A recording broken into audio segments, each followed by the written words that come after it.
From a massive 70-foot tribute to a football legend to a policy shift that could reshape the country's entire energy future, India is a nation on the move. So today, we're going to connect some of those dots between sports, policy, and the economy to see the bigger picture. Let's dive right in. All right, let's kick things off with a bit of a riddle. What do you think is 70 feet tall, made of solid iron, and freezes one of the greatest moments in recent sports history in time? I'll give you a hint. It's a huge new landmark, and it's probably not where you'd expect to find it. Okay, if your guess had something to do with a tribute to a football legend, you are absolutely on the right track. We are talking about a truly monumental new landmark dedicated to one of the greatest to ever play the game. That's right. In Kolkata, which is, India's undisputed football capital, they've just unveiled what's believed to be the world's largest statue of Lionel Messi. I mean, it's a 70-foot iron giant, capturing that incredible moment from the 2022 World Cup win. This is so much more than just a statue. It's really a testament to a city where football is basically a religion. So while these huge monuments capture the nation's passion, there are other, less visible shifts happening behind the scenes that are really shaping its future. So let's move from the football pitch to the boardrooms and government halls, where some key decisions are being made. All right, so two really critical sectors have new leaders taking the reins. Over in the world of finance, PNB Housing Finance has named Ajay Kumar Shukla as its new MD and CEO. And at the same time, in the crazy fast world of tech, Meta has brought in Aman Jain to head up its public policy. These moves tell us there's a big focus on stability in finance and on cleverly navigating India's booming digital economy. And it's not just the corporate world making waves. The government is making a pretty big move in a really foundational sector. A brand new policy framework called conceptual just got the green light. And honestly, it's set to change the whole game when it comes to managing one of the country's most critical resources. So what in the world is conceptual? Well, to put it simply, it's a new system meant to completely modernize India's pretty complex system for allocating coal. Think of it as a major software update to a policy from 2016, designed to get this vital resource from the mine to where it's needed much more smoothly. But why make this change now? Well, it really all boils down to three core goals. First, transparency, making it totally clear who gets coal and why. Second is fairness, leveling the playing field for everybody. And third, efficiency, cutting down waste and just getting the energy where it's needed faster. This isn't just a small tweak. It's a major overhaul of the entire system.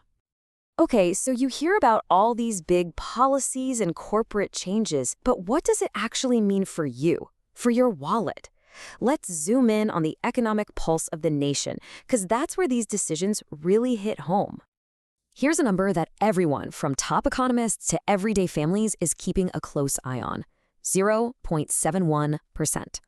That was India's retail inflation for November 2025. But a number on its own doesn't really tell the whole story, right? So what's the deal here? You can really see the jump here from just 0.25% in October all the way up to 0.71% in November. So what happened? Well, the main driver was food prices. Now, they were still getting cheaper, which is great, but the rate at which they were dropping really slowed down. And that slight change was enough to nudge the overall inflation number up. But hey, the economy isn't just about what things cost. It's also about having the chance to save and grow your wealth, right? Well, a really cool new partnership is aiming to do just that by bringing modern financial tools to even the most remote corners of the country. The plan is actually pretty brilliant in its simplicity. You've got the Department of Posts, with its incredible network of post offices everywhere, teaming up with the Bombay Stock Exchange.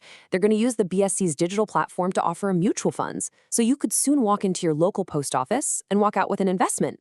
The goal here is huge: unlock financial opportunities for millions of people. It's a massive step forward. All right, to wrap things up, let's zoom out a bit and look at two final stories that touch on the nation's natural heritage and its military legacy. These are stories of immense pride and remembrance. Now, this is a really big deal for environmental conservation in India. The state of Chhattisgarh just got its very first Ramsar Site designation for the Kapra Reservoir. This is a massive achievement for the region and its incredible natural heritage. So what does being a Ramsar site actually mean? Well, think of it as a globally recognized stamp of approval for wetlands that are internationally important. It officially puts the Kapra Reservoir on the world map and means there's a serious long-term commitment to its conservation and sustainable use. And from protecting the country's natural heritage, we turn to honoring the very people who protect the country itself.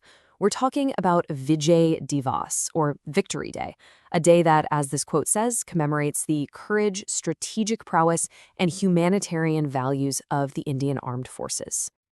The 1971 Indo-Pak War was incredibly short, but absolutely decisive. It kicked off on December 3rd and was over just 13 days later, on December 16th, with a historic victory. It ended with the surrender of 93,000 soldiers. Think about that number.